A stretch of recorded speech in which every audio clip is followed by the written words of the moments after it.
తెలంగాణ రైతన్నలను కలవరపెడుతున్నటువంటి విషయం సన్నవడ్లకు బోనస్. మరి యాసంగి సీజన్కు సంబంధించినటువంటి బోనసే ఇప్పటి వరకు రాలేదు.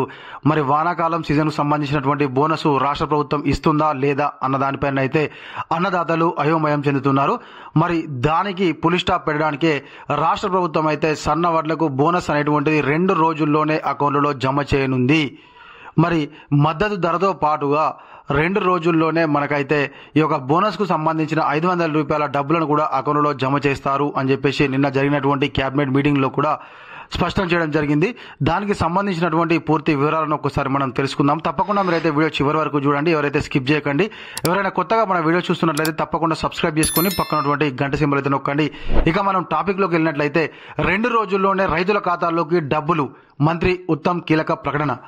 తెలంగాణలో ఖరీఫ్ ధాన్యం దిగుబడి దేశంలోనే ఆల్ టైం రికార్డు సృష్టించిందని మంత్రి ఉత్తమ్ కుమార్ రెడ్డి గారు అయితే వెల్లడించడం జరిగింది.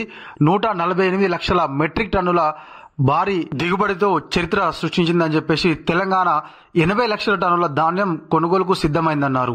సన్నాలకు బోనస్తో పాటు రైతులకు హామీ ఇచ్చినట్లుగా మద్దతు ధర నేరుగా ఖాతాలో జమ చేస్తామని మంత్రి గారు అయితే చెప్పడం జరిగింది.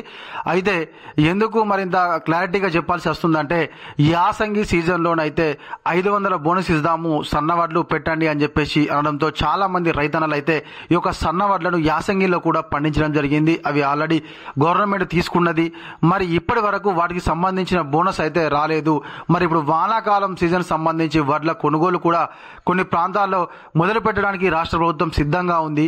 మరి యాసంగే రాలేదు, మరి వానాకాలం వస్తుందా రాదా అని అన్నదాతల్లో ఉన్నటువంటి అయోమయానికి అయితే రాష్ట్ర ప్రభుత్వం ఇక పులి స్టాప్ పెట్టినట్టుగానే అర్థమవుతుంది. మరి వానాకాలం సీజన్ సంబంధించిన ఈ యొక్క బోనస్ సరే, మరి యాసంగి సీజన్ సంబంధించిన బోనస్ ఏమైంది అని చెప్పేసి రైతన్నలు అయితే ప్రశ్నిస్తున్నారు.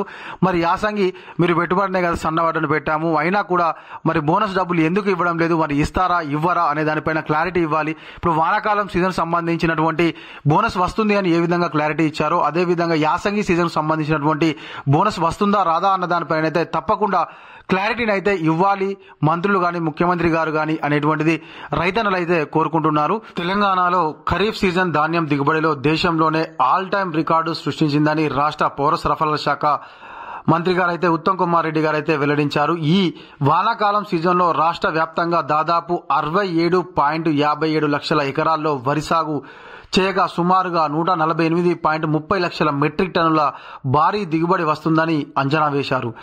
దేశ చరిత్రలోనే ఇంత పెద్ద మొత్తంలోనైతే ధాన్యం దిగుబడిని సాధించిన రాష్ట్రం తెలంగాణనే అని చెప్పేసి మంత్రి గారు అయితే చెప్పడం జరిగింది. లెక్కల ప్రకారం అయితే ఇది బాగానే ఉంది. దేశవ్యాప్తంగానైతే మన తెలంగాణ రాష్ట్రం అన్నపూర్ణగా వెలుగొందుతుంది.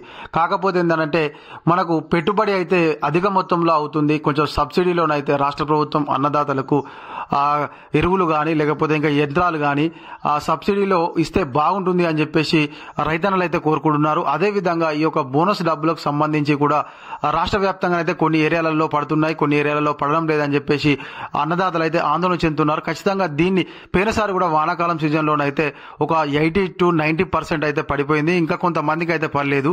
అదేవిధంగా అసలు యాసంగి సీజన్లోనైతే మొత్తానికే ఈ యొక్క డబ్బులను అయితే అకౌంట్లో జమ చేయలేదు.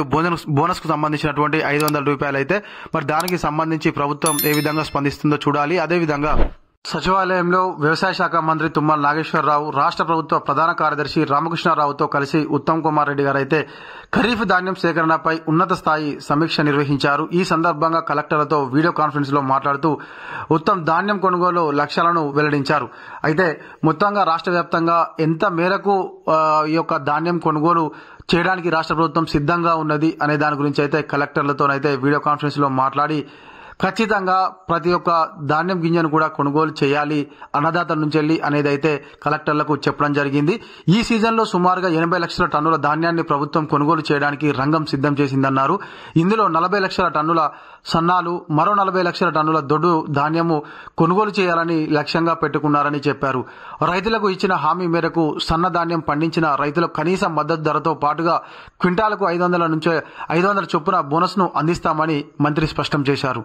ధాన్యం సేకరణ లక్ష్యాన్ని చేరుకోవడంలో అధికారులు పూర్తి అప్రమత్తంగా ఉండాలి అని చెప్పేసి ఆదేశించడం జరిగింది. అయితే మొత్తంగానైతే ఈ సీజన్ ఖరీఫ్ లోనైతే 80 లక్షల మెట్రిక్ టన్నుల ధాన్యము ఈ యొక్క కొనుగోలు కేంద్రాలకు వచ్చే అవకాశం ఉందని ప్రభుత్వం అయితే అంచనా వేస్తుంది. అందులో 40 లక్షల మెట్రిక్ టన్నుల సన్నధాన్యము, 40 లక్షల మెట్రిక్ టన్నుల ఈ యొక్క దొడ్డు ధాన్యం అయితే మనకు ఐకేపీ సెంటర్లకు వస్తుంది. ఖచ్చితంగా వీటినైతే కొనుగోలు చేయడానికి రాష్ట్ర ప్రభుత్వం సిద్ధంగా ఉంది. అధికారులు కూడా అన్ని విధంగా సిద్ధంగా ఉన్నారు అని చెప్పేసి అయితే అధికారులు చెప్తున్నారు. ధాన్యం సేకరణ లక్ష్యం చేరుకోవడంలో అధికారులు అప్రమత్తంగా ఉండాలి అని ఆదేశించడం జరిగింది. కొనుగోలు కేంద్రాల వద్ద రైతులకు ఎటువంటి ఇబ్బందులు లేకుండా పూర్తి స్థాయిలో మౌలిక సదుపాయాలు కల్పించాలని, అందుకోసం కలెక్టర్లు, పౌర సరఫరాల శాఖ అధికారులు, వ్యవసాయ శాఖ అధికారులు సమన్వయంతో పనిచేయాలి అని చెప్పేసి అయితే మనకు మంత్రి గారు అయితే ఆదేశించడం జరిగింది. అయితే మొత్తంగానైతే ఈ యొక్క ఖరీఫ్ సీజన్ ధాన్యం సేకరణ లక్ష్యం అయితే ప్రభుత్వం పెద్ద మొత్తంలోనే పెట్టుకుంది. కాకపోతే మరి ఐకేపీ సెంటర్లకు ఏ మేరకు ధాన్యం వస్తుందో వేచి చూడాలి. ఇదంతా బాగానే ఉన్నప్పటికీ కూడా ఈ యొక్క 500 బోనస్ విషయంలోనైతే రాష్ట్ర ప్రభుత్వము మరి మనకు రబీ సీజన్ కు సంబంధించిన డబ్బులను వేస్తుందా వేయదా అనే దానిపైన క్లారిటీ ఇవ్వాలని చెప్పేసి పదే పదే అన్నదాతలు అయితే కోరుకుంటున్నారు. ఖచ్చితంగా దీనిపైన రాష్ట్ర ప్రభుత్వం స్పందించాల్సిన అవసరం అయితే ఉంది. ఇది ఇలాంటి మన వీడియో. ఈ వీడియో కనుక మీకు నచ్చినట్లయితే తప్పకుండా ఒక లైక్ చేయండి, కామెంట్ చేయండి. ఎవరైనా కొత్తగా మన వీడియో చూస్తున్నట్లయితే తప్పకుండా సబ్స్క్రైబ్ చేసుకుని పక్కన ఉన్నటువంటి గంట సింబల్ నొక్కండి. Thank you.